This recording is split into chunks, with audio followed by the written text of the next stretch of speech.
Hello and welcome everyone to the week ahead commodity reports, where we of course will be reviewing the markets for the week ahead.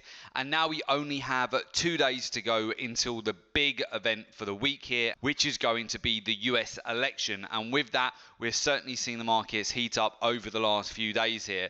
Now, the name of the game here again has been to be very nimble in the markets, making sure that you're quick to lock in profits, protect trades, and then continue to take advantage of this range-bound price action.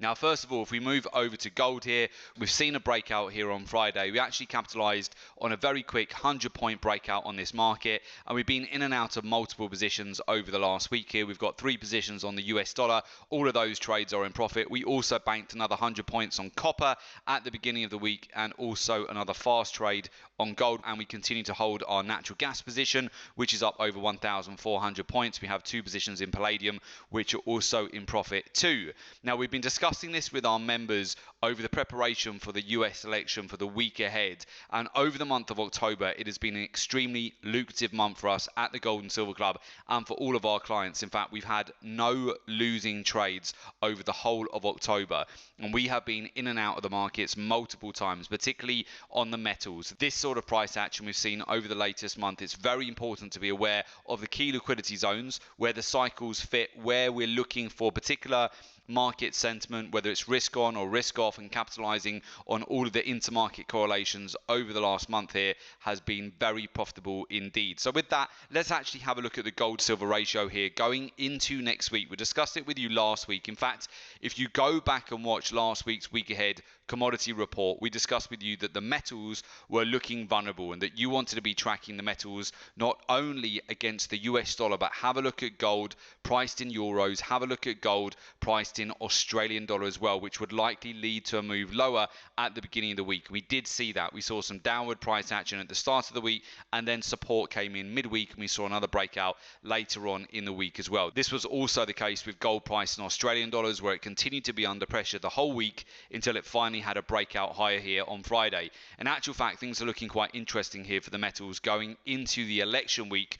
We have seen the gold to silver ratio break down, so it's back below 80-1, which is typically supportive for gold and silver, and gold is starting to catch a bid not only against the dollar but against the euro, against the pound and the Australian dollar. And we're seeing here, just going back to the main chart of gold price in US dollars, we've got a positive close, up 0.5% on Friday.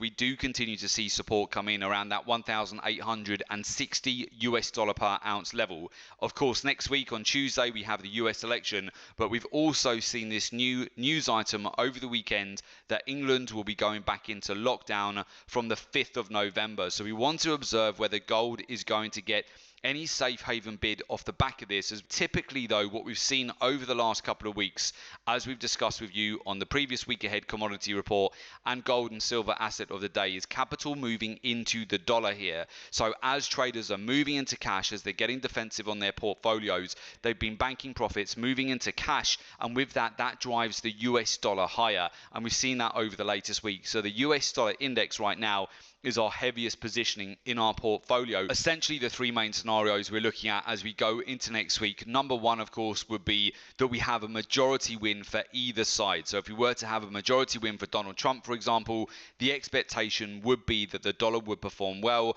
metals would therefore be under pressure. It would be very similar to the normal price action that you would get this time of year for the metals, which tends to be consolidating to downside over the month of November. However, all of that does significantly change if we were to get a majority win for Joe Biden. In that scenario, we would expect the dollar to be under pressure and metals to get a bid and do very well off the back of that, especially with the expectation of a larger stimulus bill coming and likely quicker than Donald Trump would be able to execute. And the other scenario, of course, is that we get a contested decision, and with that, Donald Trump has already said that he would go to the Supreme Court, and he's already started to sow that seed, stating that a lot of the mail-in votes have been rigged. So that would likely cause a lot of uncertainty in the markets, and again, dollar could then get a bid in that scenario where there would be further uncertainty, and potentially the metals as well, as traders and investors would continue to be cautious about getting back into the equity markets, awaiting a resolution for who had won the US election. So with that, Those are some of the major scenarios that we're looking at going into next week. And we've discussed it before. There's been a pre-election trade which has been very profitable over the last few weeks here to capitalize on. There's also going to be knee-jerk reactions on the actual night of the election, tradable moves. And then once the dust has settled, we're also going to get some fantastic opportunities, not only immediately afterwards because you have the FOMC statement and then the non-farm payroll data the same week, but then you've got some really strong seasonal plays towards the end of November and then into the month of December, and then following right the way through to Q1 of 2021 that you definitely do not want to miss out on. Now, moving over to silver.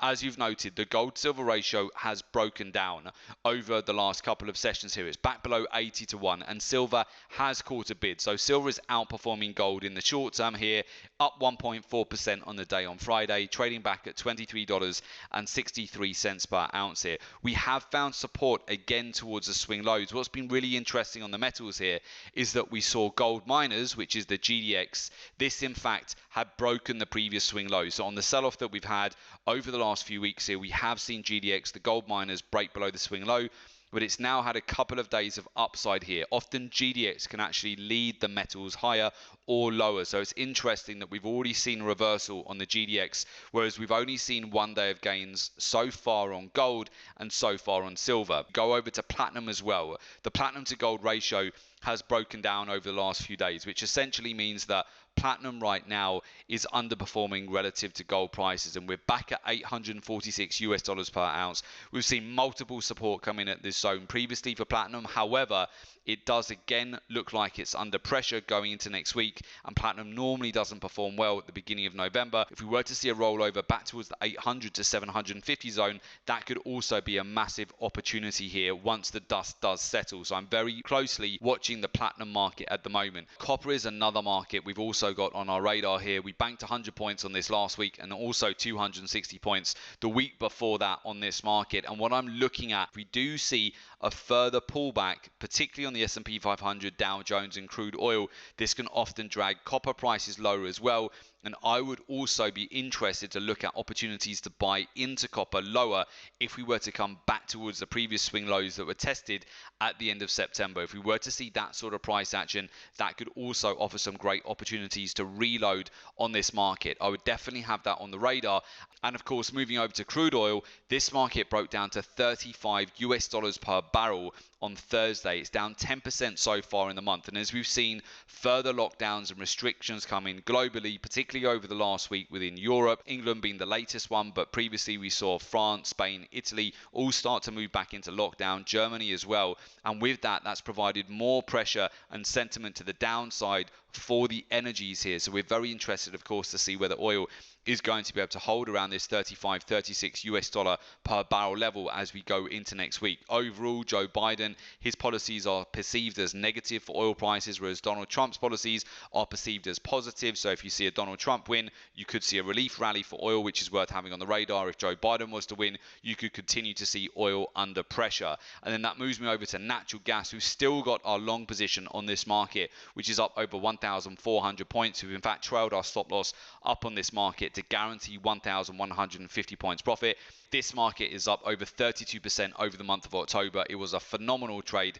In fact, we got into this trade at 1.845 with our clients at the Gold and Silver Club, and this just absolutely took off from that zone and has continued to do so over the latest month here. So it has been, again, a very lucrative month over October. We're very excited about the month of November for trading. It's going to be a huge week next week with the US election. We've then got the FOMC statement. We've got non-farm payrolls. Of course, we've got all of these new restrictions which have been imposed in England, but this could also be a massive opportunity for you. So take the next 3 or 4 weeks where if you're going back into lockdown, this can give you an amazing opportunity to actually watch the US election, see how the price action responds to that, and take advantage of the massive trades that can set up after that and the cycles that usually play out over November, December and into the first quarter of 2021. If you're looking to generate income fast, these sort of trade opportunities are going to provide the sort sort of volatility and set up for some really big moves later on in the year. This is where it's very important to be nimble, making sure that you're regularly coming in and out of the trades and that you're not getting chopped up like the majority of the retail market out there, that you're utilizing market intelligence, you're aware of the cycles, day to day, week to week, the seasonal plays, you're utilizing data, what the hedge funds, the money managers, the institutions and banks, how they are positioning themselves in the market, but not only where they're looking to get in, but also when they're looking to get out as well, because that will help you massively with your exit. So it's not just, of course, about entry, but it's also about exiting trades at the right time as well. All of this research-driven approach to the market will really help you to get that edge that you require. So if you would like to become a member of the Gold and Silver Club, to having access to the same level of information, data, market intelligence that the banks, the hedge funds, the money managers, that they are utilizing, that will really help you to accelerate. And of course, there is an opportunity for you to join us at the Gold and Silver Club, join a community of successful traders. Clients of the Live Trading Room mentorship program get access to our exclusive live trading room webinars, access to real-time trade ideas, institutional research and market intelligence, private members academy website, and also support and one-to-one mentoring. For more information, just go to www.jointhelivetradingroom.com. The link is also below this report in the description. So just click on the link, make an application, and we will of course get in touch with you ASAP. And do make sure you subscribe to our YouTube channel. That way you're always kept updated with all of the latest commodity reports.